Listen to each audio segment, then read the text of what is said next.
Bwana Juma. Vipi ndugu yangu? Salama vipi mwanangu? Fresh, unajua ni muda mwingi. Safi, uko wako bwana. Salama kabisa, upo? Mimi nipo ndugu yangu, ndo umepotea. Harakati zinasemaje? Harakati fresh. Maisha yanasemaje? Sio mabaya sana, tukae chini tuongee bwana. Sawa. Kijana. Niambie. Wewe ndo unipe bwana, ni muda mwingi sana tangu utoke hapa kwetu.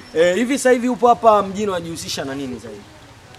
Bwana nifunguke tu, yani mimi sasa hivi bwana nashughulika sana na kubeti. Kama mpira jana usimuona? Unajua achaga mambo yako. Unajua ile Yanga jana ile? Mimi naona kama kuna figisu fulani ambao tumefanyiwa. Ila jana nilikuwa unapiga hela. Unajua nini kijana? Maisha ya kubeti yalikuwa ni maisha sana ya zamani. Lakini kwa sasa hivi kijana inabidi tujihusishe sana na masuala ya uwekezaji. Uwekezaji wa nini sasa? Inabidi tu tunafanya zaidi uwekezaji. Kuna kitu kinaitwa Vikoba. Vikoba?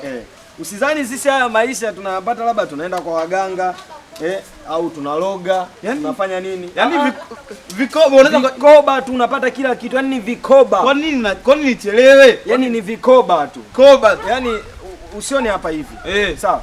Nina gari yangu iko pale. Naiona. Naiona. Niende hapo kwa nani? Kwa Shabani hapo kwa naye.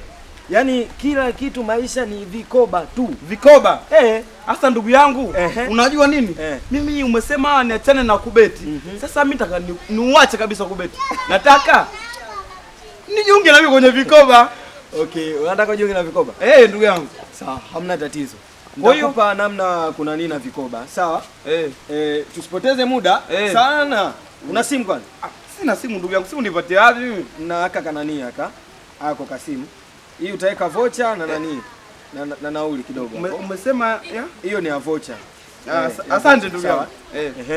Then kwa mama Juma, unamjua mama Juma? Mama Juma namjua. Pale ndo kuna nani na Vikoba nani pale registration zote. Mama Juma namjua mimi. Everything are doing there. Kila kitu pale ndo kinafanyika. Nitakuwa speak sana ndugu yangu unajua. Kuna Sabani pale getini. Utaona naye pale Sabani, then maelekezo mengine na nani tutaconfirm tutakutana. Basi ndugu yangu. Hamna tatizo. Sawa. All the best.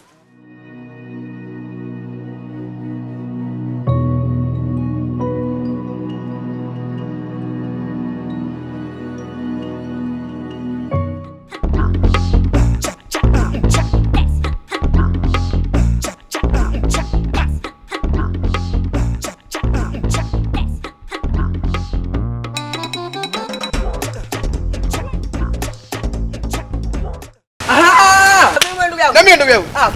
Umenimika sana ndugu yangu. Mimi nipo. Unajua nini? Nilipokutana na bosi, alisema nikiona na wewe. Mungu wangu tunaendelea sawa. Na yeye ndo nimemuona. Vipi lakini mabegi unauza ama vipi? Mabegi ndugu yangu ujue. Aliponieleza kuna Vikoba. Ndio. Na kwa hiyo lakini vipi mabegi unauza? Mabegi. Mabegi unajua ndo hela zenyewe hizi.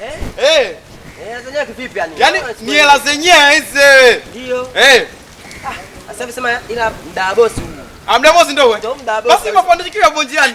Na kweli atachelewa kufa mtu huyu. Unajua bosi yake. Wewe. Vipi kijana? Safi. Safi. Sasa tuliongea nini afu mbona shangaa wewe mabegi mengi? Wewe ulisema unasimamisha Vikoba. Na mimi nikasema nijiongeze. Hivyo Vikoba na ili nipate minoti. Mia mingi hivyo Vikoba wataviweka ndani ya huo. Na hela zingine zikibaki nijaze kwenye begi vingine. Ndio unasema ndugu yangu.